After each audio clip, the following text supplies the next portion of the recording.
पिछले कुछ सालों में ऐसे कई फैसले लिए गए हैं जिस पर मोदी सरकार फंस गई है, क्योंकि उन फैसलों से आम जनता त्रस्त हुई है, जिसके चलते विपक्ष सरकार पर हमलावर हो गया है और अब विपक्ष खुलकर सरकार का विरोध करने लगा है। खासकर कांग्रेस सड़क पर उतरकर सरकार के खिलाफ हल्ला बोल कर रही है और कांग्रेस की इस मजबूती से और उसकी बढ़ती लोकप्रियता से कहीं न कहीं अब बीजेपी में डर पैदा हो गया है, जिसका नतीजा ये हो रहा है कि बीजेपी अपने फैसलों को बदलकर जनता को एक बार फिर बहकाने और मनाने की कोशिश कर रही है। उसी कड़ी में अब एक और फैसला है जिसे बदलने पर विचार किया जा रहा है। दरअसल रेल किराए में वरिष्ठ नागरिकों को दोबारा छूट देने की तैयारी की जा रही है। संसद की एक स्थायी समिति ने ट्रेन के AC 3 और स्लीपर श्रेणी के किराए में वरिष्ठ नागरिकों को रियायत देने पर विचार करने का सुझाव दिया है।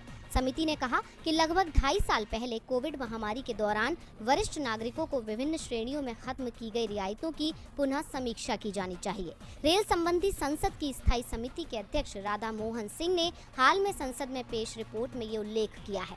समिति ने कहा, रेलवे ने महामारी और कोविड प्रोटोकॉल के मद्देनजर वरिष्ठ नागरिकों को विभिन्न श्रेणी में दी जाने वाली रियायत बंद कर दी थी।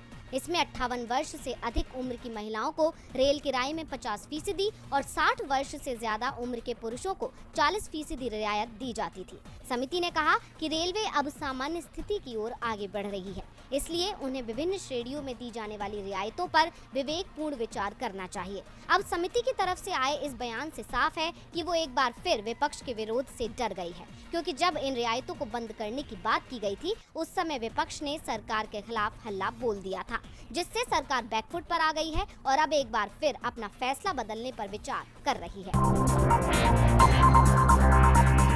ये कैसी सरकार है जिसके पास इंसाफ नहीं है? ये कैसी सरकार है जो जनता और मंत्रियों में भेदभाव करती है?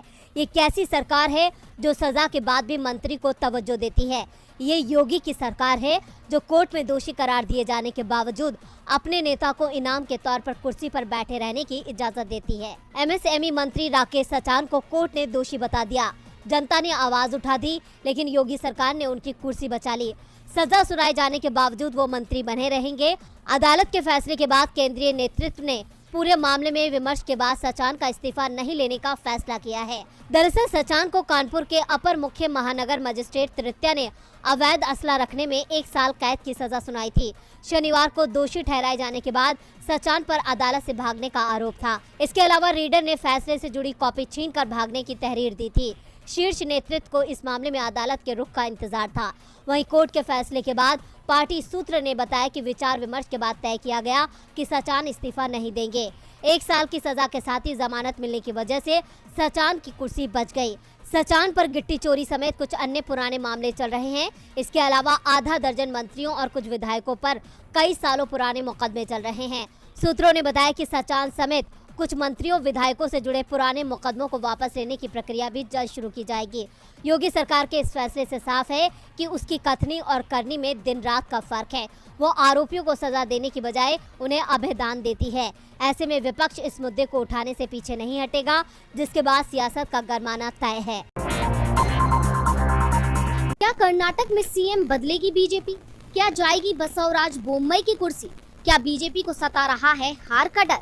ये सवाल लगातार राज्य की सियासत को सुलगा रहे हैं। इसकी वजह बीजेपी की बौखलाहट है। जिस तरह से विधानसभा चुनाव से पहले सत्तारूढ़ पार्टी के खिलाफ हवा बहती दिख रही है, उसे देखकर अंदाजा लगाया जा रहा है कि अब की बार जाएगी बीजेपी सरकार। इन्हीं कयासों को देखते हुए बीजेपी चेहरा बदलकर चिंता को दूर करने पर विचार कर रही है।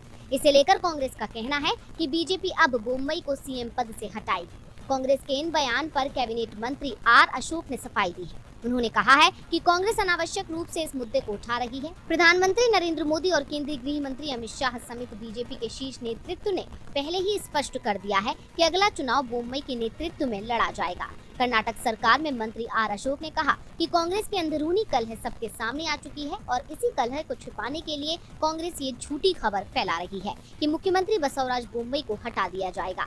देश में कांग्रेस का कोई आधार नहीं है। बीजेपी के नेतृत्व और CM परिवर्तन के बारे में बोलने का उन्हें क्या अधिकार है?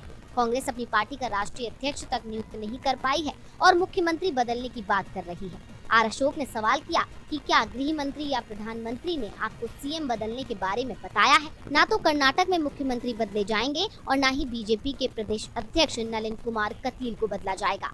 अब भले ही बीजेपी कर्नाटक में सीएम ना बदलने की बात कह रही हो, लेकिन ये बात जग जाहिर है कि बीजेपी अपने फायदे के लिए कुछ भी कर सकती है। वक्त आने पर चेहरे को भी बदल सकती है। ऐसे में मुंबई की कुर्सी फिलहाल संकट में है।